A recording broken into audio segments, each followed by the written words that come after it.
మిత్రులారా అందరికీ నమస్తే. మనం యాదవ సంఘ నాయకులు, బీసీ పెద్దలు, ఇంటలెక్చువల్ ఫోరం లీడర్, బీసీ బహుజన సంఘాలకు గౌరవ సలహాదారులు మేకల సుగుణారావు గారితో. సార్ చెప్పండి, యాదవులకు సంబంధించిన అంశాలు అసలు వీళ్ళు ఏమడుగుతున్నారు, ప్రభుత్వాలు ఏమంటున్నాయి, వీళ్ళ డిమాండ్స్ ఏంటి వివరించండి. తెలంగాణ రాష్ట్రం వచ్చిన తర్వాత తెలంగాణ రాష్ట్రంలో ఉన్నటువంటి అత్యధిక జనాభా ఉన్నటువంటి కమ్యూనిటీ యాదవ్ కమ్యూనిటీ. రాష్ట్ర జనాభా 4 కోట్లు అనుకుంటే దాంట్లో 18% జనాభా ఇవాళ యాదవ కమ్యూనిటీకి ఉంది. ఇట్లాంటి 18% ఉన్నటువంటి యాదవులు ఇవాళ రాష్ట్ర రాజకీయాలు చూసుకున్నా, సామాజికంగా చూసుకున్నా, ఆర్థికంగా చూసుకున్నా, ఏ అంశంలో చూసుకున్నా చాలా వెనుకబడి ఉన్నారనే విషయం అనేక లెక్కలు చెప్తా ఉన్నాయి. ప్రధానంగా యాదవుల వృత్తి గొర్రెలు మేకల పెంపకాన్ని ఆధారంగా చేసుకొని యాదవుల వృత్తి ఉన్నది. అట్లాంటి వృత్తి ఇవాళ రోజు రోజుకి బలహీనమైపోతున్నటువంటి పరిస్థితి కనపడతా ఉంది. ఇవాళ యాదవుల సంక్షేమం సంబంధించి ప్రభుత్వాలు విస్మరిస్తూ ఉన్నాయి. ఇవాళ యాదవుల రాజకీయ ప్రాతినిధ్యం సంబంధించి కూడా సరైనటువంటి ప్రాతినిధ్యం లేదు.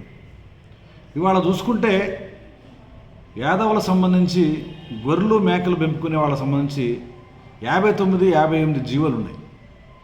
ఈ జీవోల ప్రకారం గ్రామీణ ప్రాంతాల్లో ఉన్నటువంటి పోరంబోకు భూమి, చెరువు శిఖం భూమి, ప్రభుత్వ భూముల్ని ఆ గ్రామంలో యాదవులు గొర్రెలు మేకలు పెంచుకోవడం కోసం కేటాయించాలని చెప్పేసి ఈ జీవోలు చాలా స్పష్టంగా చెప్తాను. కానీ ఇవాళ ఆ జీవోల్ని అమలు చేసే దగ్గర కానీ, ఆ జీవోలకు సంబంధించి అంశాన్ని మాట్లాడే దగ్గర కానీ ఏ పాలక పార్టీ కూడా ముందుకు రాలేనటువంటి దౌర్భాగ్యమైనటువంటి పరిస్థితి ఈ రాష్ట్రంలో ఉంది మిత్రులారా. ఇంకొక చాలా కీలకమైన అంశం, యాదవులు ప్రధానంగా యాదవులు వృత్తి గొర్రెలు మేకలు పెంచుకొని బతకడం. అంటే కులవృత్తి ఈ జీవాల పెంపకాన్ని కులవృత్తిగా జీవనాధారం చేసుకొని బతుకుతున్నటువంటి వృత్తి యాదవులు.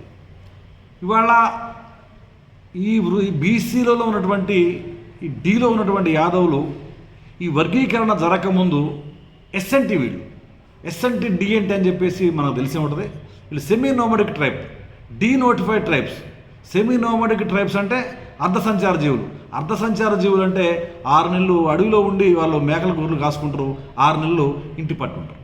ఇట్లాంటి ఎస్ఎన్టీ జీవోని, ఎస్ఎన్టీ చట్టాన్ని, ఎస్ఎన్టీ జాబితాలో ఉన్నటువంటి బీసీ యాదవుల్ని ఎలాంటి విచారణ లేకుండా, ఎలాంటి అధ్యయనం లేకుండా నేరుగా బీసీలో ఏబిసిడి వర్గీకరణ జరిగినప్పుడు డీలో వేశారు.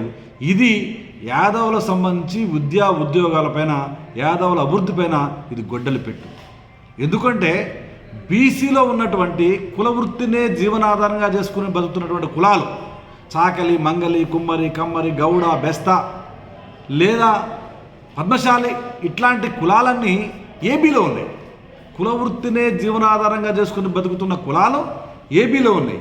కానీ డీలో వ్యాపార కులాలు, ఆర్థికంగా, సామాజికంగా, రాజకీయంగా ఎదిగిన కులాలు డీలో ఉన్నాయి. దీని మూలంగా ఇవాళ డీలో ఎవరున్నారయ్యా? మొత్తం ఉమ్మడి రాష్ట్రంలో చూసుకుంటే డీలో కాపులు బీసీడీ, ముండూరు కాపులు బీసీడీ, తెలగలు బీసీడీ, వెలమ ముందు కొప్పులో పెడితే బీసీడీ, వెలమ ముందు పాకినాడు పెడితే బీసీడీ, క్షత్రియులు, ఈ రకంగా అనేక రకాలుగా సామాజికంగా, ఆర్థికంగా, రాజకీయంగా ఎదిగినటువంటి కులాలు బీసీడీలో ఉన్నాయి. ఇవాళ వృత్తినే జీవనాధారం చేసుకున్న బతుకుతున్న కులాలు ఏబీలో ఉన్నాయి. ఇవాళ బీసీడీలో ఉన్నటువంటి యాదవులు సామాజికంగా వెనకబడ్డారు కాబట్టి డీలో ఉండడం వల్ల వీళ్ళ ఉద్యోగ అవకాశాలు భయంకరంగా దెబ్బతింటున్నామన్న మిత్రులారా. అందుకే ఇవాళ ఒక కులం నుంచి ఒక కులంలో మార్చాలంటే కనీసం ఒక శాస్త్రీయమైన అధ్యయనం ఉండాలి. విద్యా, ఉద్యోగ, సామాజిక, ఆర్థిక, రాజకీయ రంగాల్లో అభివృద్ధి అయినటువంటి ఒక లెక్క ఉండాలి.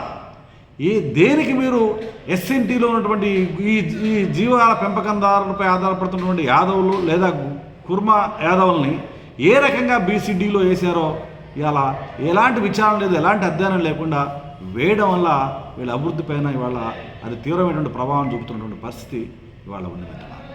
అదేవిధంగా ఇవాళ రాజకీయాల్లో చూసుకుంటే కూడా స్థిరమైనటువంటి ప్రాతినిధ్యం లేదు. ఇవాళ ఈ జీవాల పెంపకం చేసుకొని బతికేవాళ్ళు ఇవాళ వాళ్ళకి వృత్తిపైన వాళ్ళకి భద్రత లేదు, వృత్తి చేసే వాళ్ళకి భద్రత లేదు, ఆ గొర్రెలు మేకలకు భద్రత లేదు. ఇవాళ ఆ గొర్రెలు మేకలు పెంచుకునే ఆ పెంపకందారుడు అడవికి పోయి వస్తున్నటువంటి క్రమంలో ఏదైనా ప్రమాదం జరిగి చనిపోతే ఇవాళ ఆ కుటుంబం మొత్తం రోడ్డు మీద పడాల్సిన పరిస్థితి ఉంది. ఆ యజమానికి ఎలాంటి ఎక్స్గ్రేషియా కల్పించే పరిస్థితి లేదు. ఇవాళ అదే గీత కార్మికుడు కావచ్చు, మరో కార్మికుడు కావచ్చు, ఇవాళ చెట్టెక్కి కింద పడితే ఇవాళ 5-6 లక్షల రూపాయల ఎక్స్గ్రేషియా ఇవాళ ప్రభుత్వం ఇస్తుంది గౌడమిత్రులకి. అభినందిస్తున్నాం, మనం సరైన పద్ధతి. కానీ అదే విధానం ఇవాళ యాదవులకు సంబంధించి ఈ జీవన విధానంలో ఏదైనా ప్రమాదం జరిగితే, పామో తేలో ఏదైనా ప్రమాదం జరిగి ఆ కార్మికుడు చనిపోతే ఇవాళ వాళ్ళకి సరైనటువంటి ఆ కుటుంబాన్ని పోషించే పరిస్థితి లేనటువంటి పరిస్థితి ఉంది. ఇవాళ జీవాలు ఆంత్రాక్స్ వ్యాధి, రకరకాల అంటువ్యాధులు వచ్చి లక్షల సంఖ్యలో గొర్రెలు మేకలు చనిపోతూ ఉంటాయి.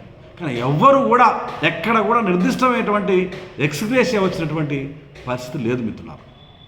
ఈ రకంగా అనేక రకాలైనటువంటి ఇవాళ సమాజం ఆధునికమైన పోకడలు పోతూ ఉంది. ఆధునికమైన యంత్రాంగం ఇవాళ వస్తూ ఉంది, టెక్నాలజీ వస్తూ ఉంది.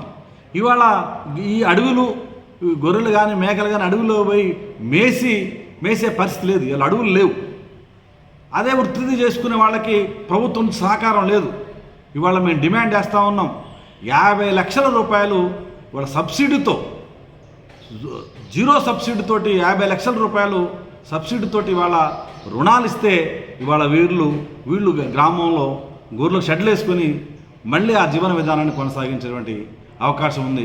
అందుకే వాళ్ళ సబ్సిడీతో ఉన్నటువంటి రుణం 50 లక్షల రూపాయలు ఇవ్వాలని చెప్పేసి గొర్రెలు పెంపకందారులకు ఇవ్వాలని చెప్పేసి ఇవాళ మేము డిమాండ్ చేస్తూ ఉన్నాం. ఇవాళ ఆ పెంపకందారుడు చనిపోతే ఆ కుటుంబం రోడ్డును పడకుండా ఆ పెంపకందారుడికి 50 లక్షల రూపాయలు ఇవ్వాలని చెప్పేసి డిమాండ్ చేస్తూ ఉన్నాం. అంతేకాదు ఈ జీవాలకు సంబంధించి కూడా వాళ్ళకి ఎక్స్గ్రేషియా ఇవాళ ఆ జీవాలకు సంబంధించి కూడా చనిపోయిన సందర్భంలో ఆ జీవాలకు కూడా ఇవాళ ఇన్సూరెన్స్ ప్రభుత్వమే కట్టి ఇన్సూరెన్స్ ఇవ్వాలని చెప్పేసి ఈ సందర్భంగా మేము డిమాండ్ చేస్తూ ఉన్నాం మిత్రులు. ఇవాళ అనేక రకాలైనటువంటి ఇవాళ తెలంగాణ చారిత్రక నేపథ్యం చూసుకుంటే ఈ తెలంగాణ సాయుధ పోరాటంలో తొలి అమరవీరుడు దొడ్డి కొమరయ్య.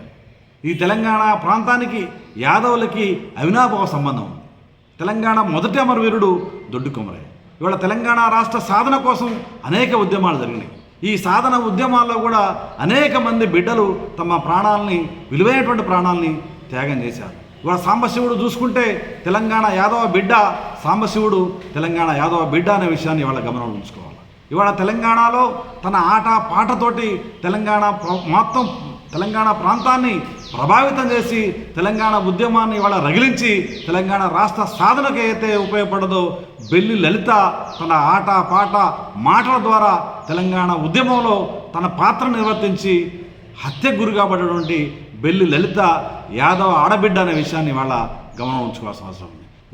ఉస్మానియా యూనివర్సిటీ విద్యార్థి యాదయ్య తన భుజం మీద పుస్తకాలు సంచేసుకొని ఆ పుస్తకాల సంచిలో పెట్రోల్ పోసుకొని ఆ సంచికి నిప్పంటించుకొని ఉస్మానియా యూనివర్సిటీ చుట్టూ తిరిగి ఆత్మహత్య చేసుకున్నటువంటి యాదవ బిడ్డ అనే విషయాన్ని ఇవాళ మనం గమనం ఉంచుకోవాల్సిన అవసరం ఉంది. అట్లాంటి త్యాగపూరితమైనటువంటి సామాజిక నేపథ్యం, త్యాగపూరితమైనటువంటి ఉద్యమ నేపథ్యం అటువంటి ఈ జాతిని తెలంగాణ రాష్ట్రం వచ్చిన తర్వాత పాలక పార్టీలు విస్మరించడంతో ఇవాళ ఈ జాతి రాజకీయంగా సామాజికంగా ఎంతో అణిచివేతకు గురవుతున్న పరిస్థితి ఉన్నది. అందుకే యాదవ బిడ్డలారా, యాదవ ప్రజలారా, ఈ రాబో కాలంలో మనం చైతన్యం కావాల్సిన అవసరం ఉంది. రాబో కాలంలో మనం రాజకీయంగా సామాజికంగా రాజకీయాలను అర్థం చేసుకొని ఎదగవలసిన అవసరం ఉంది. ఇవాళ మనం ఐక్యంగా ఉంటే, మనం సంఘటితంగా ఉంటే సూర్యుని చుట్టూ నక్షత్రాలు తిరిగినట్టుగా యాదవుల చుట్టూ రాష్ట్ర రాజకీయాలు తిరిగే అవకాశం ఉంది. అందుకే రాబో కాలంలో ఐక్యంగా ఉండవలసిన అవసరం ఉంది, సంఘటితంగా ఉండవలసిన అవసరం ఉంది. సంఘటితంగా ఐక్యంగా ఉండి రాష్ట్ర రాజకీయాల్లో క్రియాశీలక నుండి పాత్ర పోషించే దగ్గర యాదవులు అగ్రభాగాన ఉంటారని ఈ సందర్భంగా కోరుకుంటా ఉన్నాం.